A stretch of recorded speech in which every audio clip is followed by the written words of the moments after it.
Russia's burning, not metaphorically, literally. At this hour, the Kerch Bridge, the single most photographed piece of infrastructure in Vladimir Putin's war, sits behind anti-drone nets, concrete barges, sunken barriers, and a ring of FSB patrol boats whose crews have learned that surviving the night is no longer a guarantee. The road deck has been closed for 11 hours at a stretch.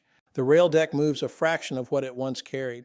The ferries that were supposed to compensate have been finished off one by Ukrainian sea drones and long-range strikes.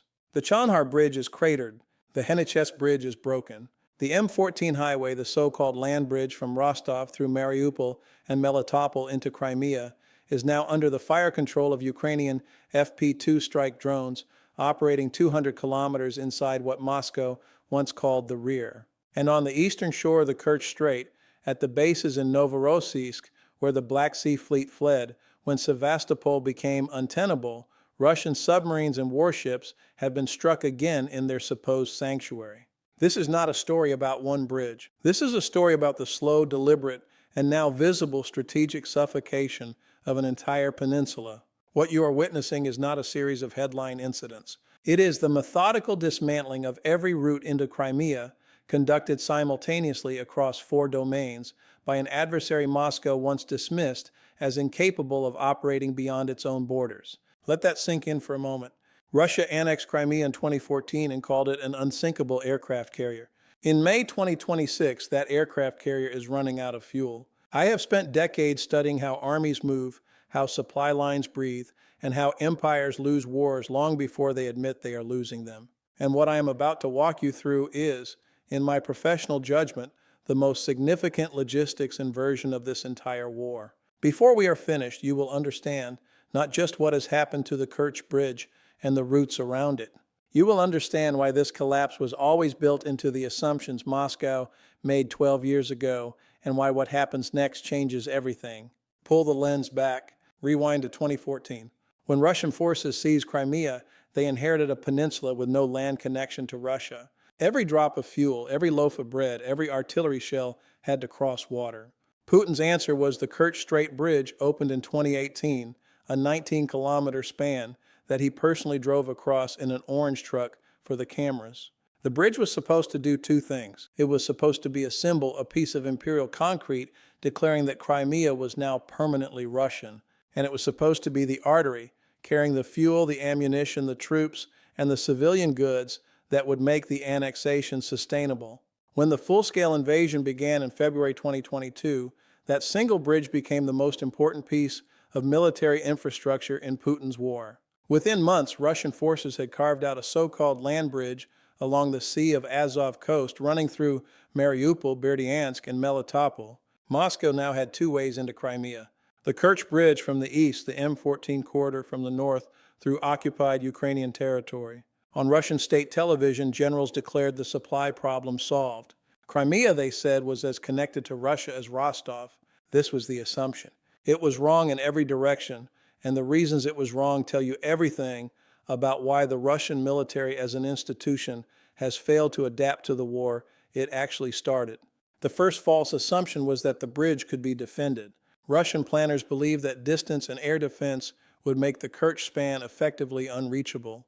They positioned S-400 batteries on both sides of the strait. They placed Panzer systems on the bridge itself. They flooded the surrounding airspace with electronic warfare. And then, in October 2022, a truck bomb tore through one of the road spans and dropped sections into the sea. In July 2023, surface drones did it again. And in 2024 and 2025, underwater operations conducted by Ukraine's security service struck the bridge's underwater supports with explosives designed specifically to attack the pylons rather than the deck. By the time we reach 2026, the Russian response is no longer confidence. It is desperation. They have strung anti-drone nets along the entire length of the bridge. They have sunk barges as breakwaters. They have positioned Project PSKA 300 Sobol patrol boats around the clock. And in recent weeks, Ukrainian sea drones killed the entire crew of one of those Sobol boats and damaged the others. The defenders of the bridge are now themselves under siege. The second false assumption was that the land bridge through Mariupol and Melitopol would be a safe alternative. This assumption was built on a Cold War logic that armies could not strike deep into the enemy rear without manned aviation, and that drones would always be tactical, line of sight, short range. Ukraine demolished that logic. The FP-2 strike drone, with its range exceeding 200 kilometers and its payload large enough to destroy a fuel truck, a railway switch, or a parked helicopter, has turned the M14 highway into something Russian truck drivers now refuse to drive in daylight. Ukrainian intelligence has published footage of FP-2 drones loitering above Russian convoys, selecting targets and striking with the precision of a guided artillery shell. The land bridge is no longer a corridor. It is a kill box, and it gets even more serious from here. The third false assumption was that if the bridge and the land corridor were both pressured, the ferries across the Kerch Strait would compensate. Russia built up its rail and vehicle ferry fleet specifically as an insurance policy. Ukraine sank them. The last train ferry, the Conroe Trader, was finished off in a strike confirmed by Ukrainian naval intelligence, and the smaller ferries that remained have been hit so consistently that civilian traffic across the strait has effectively collapsed. There is no Plan D, there is no Plan E. Russia spent 12 years building a system with exactly 3 modes of supply into Crimea, and Ukraine has degraded all 3 of them in parallel in less than 4 years. Now, mainstream coverage of this campaign keeps missing the deeper point, and I want to address that directly.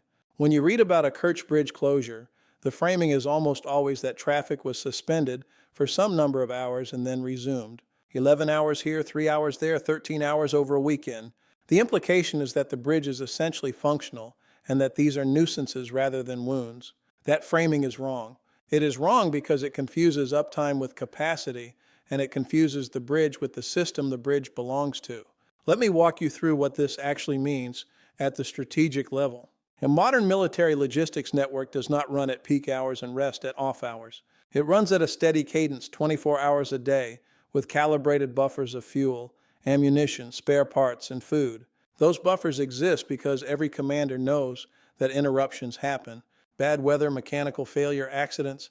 What the Russian logistics system in Crimea was never designed for is a hostile actor who can choose to interrupt the flow at any moment in any of the 3 corridors on any night of the year. That is not a closure problem. That is a planning problem.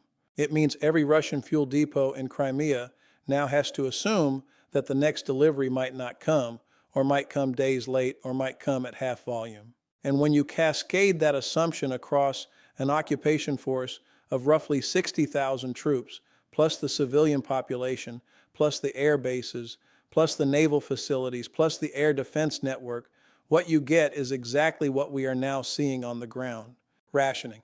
The fuel rationing on the peninsula is the single clearest external indicator that the strategic siege is working. In late 2025, authorities in occupied Crimea and Sevastopol began limiting drivers to 30 liters of gasoline per fill-up. Prices were frozen by administrative decree, which is what governments do when they have already lost control of the supply curve and need to keep the political optics under control. By the spring of 2026, the shortages had become the longest sustained gasoline crisis on the peninsula since the annexation itself. The official Russian explanation blames bad weather, blames Ukrainian sabotage in passing, blames anything except the structural reality, which is that the refineries that used to feed Crimea are themselves on fire. This brings me to the industrial dimension because the strangulation of Crimea is not happening in isolation. It is happening in tandem with a deep strike campaign against Russian refining capacity that has reshaped the entire energy geography of the war. In April 2026 alone, Ukrainian forces struck 14 Russian refineries and fuel hubs. The Tuapse oil refinery, sitting on the Black Sea coast directly opposite Crimea, was hit 3 times in a single month. The strikes on April 16th and the days that followed triggered an environmental disaster that Russian authorities are still failing to contain, with oil leaking into the same Black Sea that the Russian Navy can no longer safely operate in. And here is the part that mainstream coverage almost never connects. Tuapse was a primary feeder of fuel into Crimea. When Tuapse burns, Crimea thirsts. When Crimea thirsts, the air defense generators run shorter shifts, the patrol boats stay in port longer, the tanks at the depots in Jankoy sit cold, and the population begins to notice. And they in the pull the lens back further. The rail node at Jankoy, the single most important logistics hub on the peninsula, has been struck repeatedly by Ukrainian special operations forces and long-range drones. Fuel trains have been ignited inside the rail yards. Switching infrastructure has been damaged. Storage tanks have been holed. The point of these strikes is not to destroy Jankoy as a city. The point is to convert Jankoy from a node of distribution into a node of friction. Every train that has to be rerouted, every tanker that has to be repositioned, every shipment that has to be delayed adds friction. Friction is what kills logistics systems. Not single dramatic strikes, but accumulated, compounding, unrelenting friction. And the real question is this: what do you do as a commander when every route into your most important strategic asset has been compromised simultaneously? You have three answers, and Russia has tried all three, and all three have failed. Answer 1. You can try to harden the routes. Russia has done this. The anti-drone nets along the Kerch Bridge, the barge barriers in the strait, the air defense layering, the increased FSB presence. Hardening buys you time.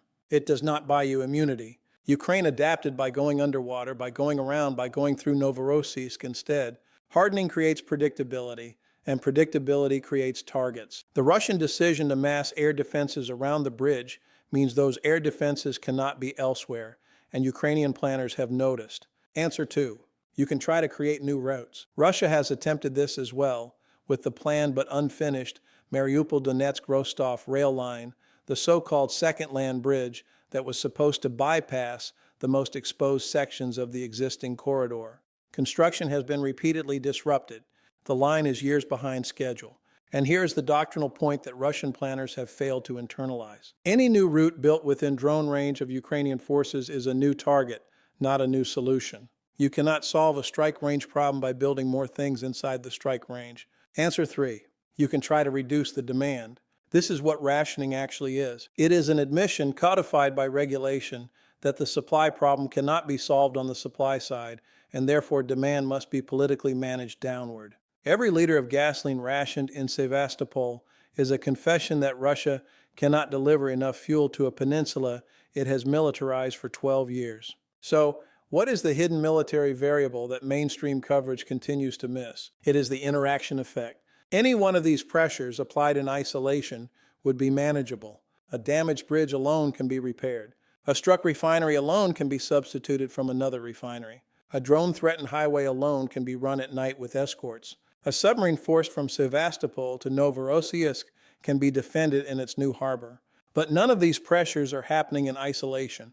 They are happening simultaneously, in coordinated tempo, across every domain of the logistics system, with Ukraine choosing the timing, the sequence, and the focus. This is what doctrinal scholars call combined effects, and it is precisely what Russian military planning, built on the old Soviet template of mass predictable operations, was never designed to absorb. And it gets even more serious from here, because the climactic operation in this campaign is not a single strike. It is what Ukrainian planners have begun executing in the past several months across the Black Sea littoral, and it is a doctrinal first in modern warfare. Ukraine is conducting what I would describe as a distributed maritime denial operation against a nuclear-armed great power, using a fleet that did not exist 3 years ago. Consider what happened at Novorossiysk in early March of this year. Russia had moved most of its surviving Black Sea fleet 200 miles east of Crimea to a port deep on the Russian mainland, on the assumption that distance would equal safety. On the night of March 1st to 2nd, 2026, a hybrid swarm of Ukrainian sea drones and aerial drones struck the harbor, damaging multiple warships and reaching a Kilo-class submarine facility that Russian planners had described as effectively unreachable. Wying-Thanes, Ukraine's general staff confirmed damage to 2 Black Sea Fleet ships. Open-source imagery confirmed more. 3 Russian servicemen were killed, 16 were wounded, and the strategic message was unmistakable. There is no longer a sanctuary in the Black Sea. There is no harbor far enough. There is no depth of water deep enough. Russia has lost the ability to anchor its fleet in safety, which means it has lost the ability to project naval power in defense of Crimea, which means the southern flank of the peninsula is now exposed in a way that has no precedent in the war. Combine that with the bridge being throttled, the land corridor being interdicted, the refineries being struck, the ferries being sunk, and the rail nodes being burned, and you get the picture I want every viewer to hold in mind. Crimea is going silent, not because Ukrainian forces have entered the peninsula on the ground. They have not. They may not need to. Crimea is going silent because the system that keeps it alive as a military base is being disassembled from the outside, methodically, deliberately, and without any clear answer from Moscow. This is the larger pattern, and I want to name it precisely. The pattern is that a modern military built on top of vulnerable logistics cannot be saved by tactical heroism. It can only be saved by structural redesign, and Russia has not redesigned anything. It has reinforced. It has improvised. It has propagandized. It has rationed. But it has not, in any meaningful sense, solved the fundamental problem that Crimea is a peninsula and that every route to a peninsula can be cut. History will record this campaign as the moment when the strategic value of geography itself was renegotiated in real time. For 3 centuries, Russian planners assumed that physical distance was a form of armor. The Tsars built the empire on that assumption. Stalin built the Soviet Union on that assumption. Putin built his entire Crimean adventure on that assumption. And in the spring of 2026, a country that did not exist as a sovereign state 40 years ago has demonstrated, with cheap drones, naval surface vessels built on speedboat hulls, and a logistics campaign of stunning patience, that distance no longer means what it used to mean. The unsinkable aircraft carriers taking on water. The strategic forecast, in my professional judgment, is this. The siege of Crimea will not end with a dramatic ground offensive. It will end with a quiet, miserable internal collapse of the Russian capacity to garrison the peninsula at the scale required to hold it. The 60,000 troops currently positioned there will be progressively less supplied, less mobile, less morally cohesive, and less politically defensible to a Russian public that is being told the war is going well. The pressure on Moscow to negotiate from a position of weakness, not strength, will grow, and the longer the Kremlin denies this reality, the worse the eventual reckoning becomes. But I want to leave you with the question that no one in Moscow seems willing to ask out loud. If every route into your most prized strategic possession can be closed at the discretion of your adversary, in what sense do you still possess it?